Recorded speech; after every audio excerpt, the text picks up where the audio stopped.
Spain के head coach डेला फेंटे को शुक्र अदा करना चाहिए कि अर्जेंटीना के हेड कोच सेफी भाई नहीं थे। क्योंकि अगर अर्जेंटीना के हेड कोच सेफी भाई होते, सेफी भाई ने वर्ल्ड कप के फाइनल में मेसी को बिठा देना था और फिर बचती स्पेन अर्जेंटीना से।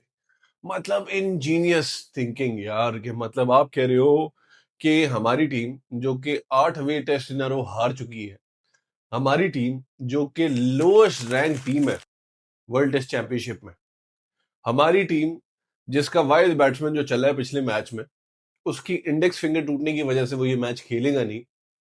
हम उस टीम से जो हमारा बेस्ट बॉलर है, जिसने पिछले मैच में 8 विकेट्स लिए हैं, ठीक है, who has one of the best bowling averages in the modern era of cricket, उसको हम ड्रॉप करते हैं जी। और हम खिलाते हैं एक यंग बच्चे को, अनटेस्टेड को, जिसने अभी तक इंटरनेशनल स्टेज पे एक भी मैच नहीं खेला किसी भी फॉर्मेट में, उसको हम डेब्यू देते हैं। कैसे कर लेते हो आप यार ये इतनी इंजीनियस थिंकिंग? आपने अब्बास को बिठा दिया यार। भाई उफ, चलो जरा इस पे बात करते हैं। ये वो वाली आर्ग्यूमेंट हुई, ये सैफी भाई कम रॉबर्टो मार्टिनेज ज्यादा है, क्योंकि वर्ल्ड कप अभी खत्म हुए हैं, वर्ल्ड कप के जरा मैं पहलू में आ ही गया हूं, तो चलो बात कर लेते हैं। रॉबर्टो मार्टिनेज की भी यही स्ट्रेटेजी थी ना भाई, दुनिया का बेस्ट फील्ड मिसफील्ड तुमने रखा हुआ है, ठीक है, आगे तुम्हारे पास क्रिस्टियानो रोनाल्डो है। अब तुम्हारे पास अगर एक बूढ़ा रोनाल्डो है, उसके स्किल सेट का फायदा उठाओ, क्रॉस डालो, नहीं, बॉल बार बार पीछे पास करे। तो ये वो वाला दिमाग है सैफी भाई का। कैसे जा सकते हो आप यार मोहम्मद अब्बास के बगैर? आपने कहा है जी उबैद शाह को हम लाया, हमें पेस चाहिए। किस पेस पे बॉलिंग कराई है उबैद शाह ने? अगेन मैं उबैद शाह के हक में हूं यार, यंग बच्चा है, बहुत टैलेंट है, लेकिन there is a time and there is a place ना। कोई लॉजिक बनती है इस चीज की? उबैद शाह की पूरे मैच में आप पेस उठा के देखो, 130, 131, 130, इतने में तो मोहम्मद अली करवा रहा था। यार पता नहीं कौन से लोग हो आप लोग, कैसे क्या सोच के कौन से नशे करते हो? मैंने भी ये वाले नशे करने हैं यार, बड़ी शिद्दत से चाहिए मुझे ये नशे जो आप करते हो। बात ये, आपने आधे से ज्यादा डिसीजन मेकिंग अच्छी की। आपने कहा यार अब्दुल्ला शफीक को वापस लेके आते हैं मिडिल ऑर्डर में, क्योंकि अब शान मसूद चला गया 1 डाउन। बेहतरीन। वो जो एक इतना बड़ा तोहफा था हमारे पास पिछले मैच में, आमिर जमाल, आपने आमिर जमाल को ड्रॉप कर दिया। आपने अपने एक बॉलर को ड्रॉप कर दिया, ठीक है, आमिर जमाल की जगह साजिद आ गया। स्पिनिंग ट्रैक है, आपको स्पिन मिल जानी है। जितनी बैटिंग साजिद कर लेते हैं उतनी ही बैटिंग आमिर जमाल भी कर लेता है। वो हो गया नलिफाई, ठीक है। फिर आपने एक और लड़के को डेब्यू दे दिया, वैस जफर को। देखते हैं वो क्या कर सकता है। अब बात सिंपल सी ये है, एक कॉमन सेंस वाला सवाल है आप सबसे मैं पूछता हूँ, क्योंकि इतनी क्रिकेट तो आपको भी पता होगी। मुझे एक बात बताएं, एक स्लो डेड पिच पे कौन बॉलर ज्यादा सक्सेस हासिल करेगा?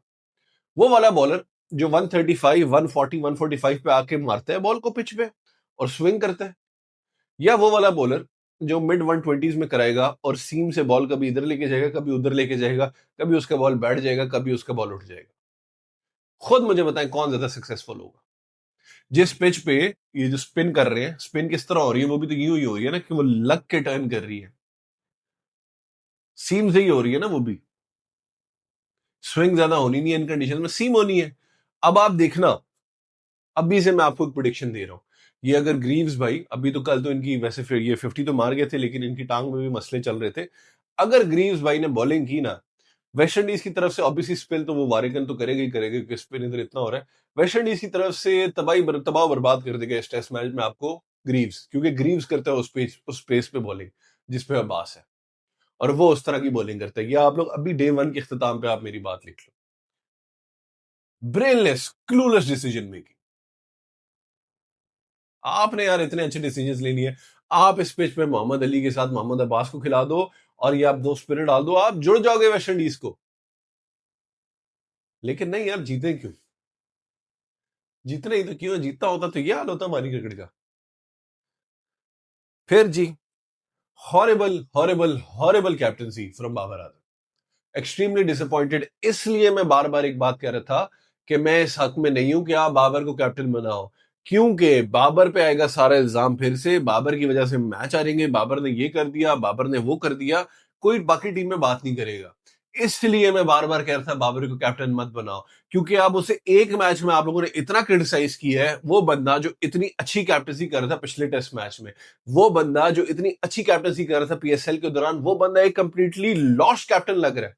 इतना डिफेंसिव माइंडसेट। नए बॉल से यार, जितनी भी डेड पिच है, नई बॉल पे कम से कम 3 स्लिप्स तो दो ना अपने बॉलर्स को।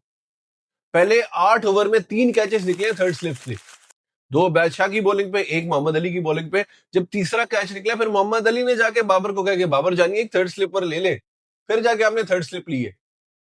भाई जितना मर्जी डेड पिच हो, मैं कहता हूं वो आपके बॉल वाली टर्निंग ट्रैक्स क्यों ना हो, नए बॉल से आपको अटैक करने जाना है, नए बॉल से आपने अपने बॉलर को स्लिप्स देनी है।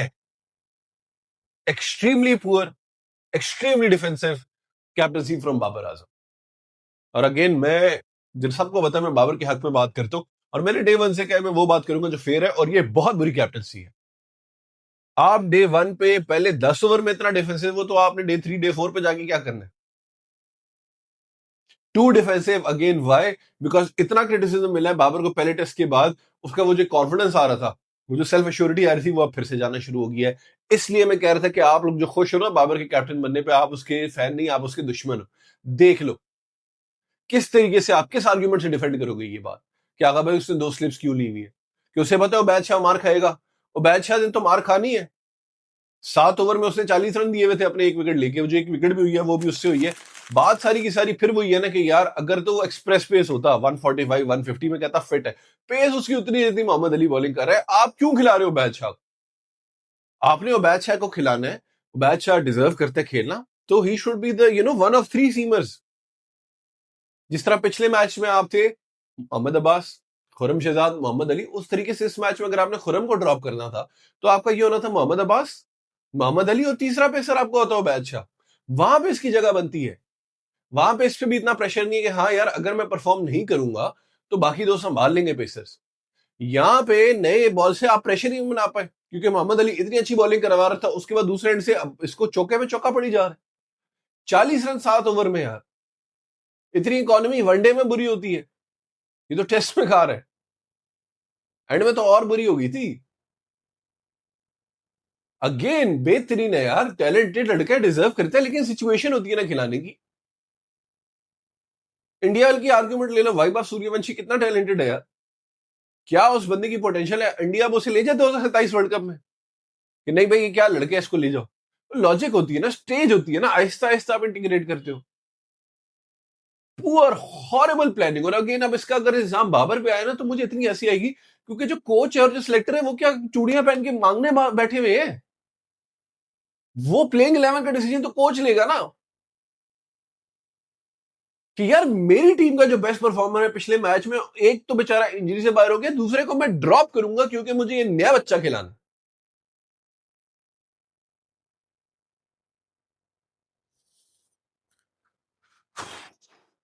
एक तो मैं ऑलरेडी बीमार हूं यार, शायद आपको मेरी आंखों में नजर आ रहा हूं, मेरे चेहरे पे, ऊपर से इनकी ऐसी क्रिकेट देखता हूं ना, ऐसा मेरा दिमाग घूमता है यार।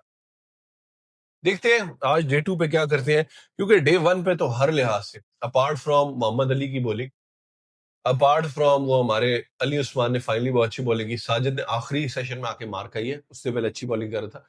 There was nothing good about Pakistan cricket, absolutely nothing. Comments में यार अपना फीडबैक दे दें मुझे, क्या ख्याल है आप सबका। यही है आज की वीडियो। मिलते हैं इंशाल्लाह डे टू के प्ले के बाद।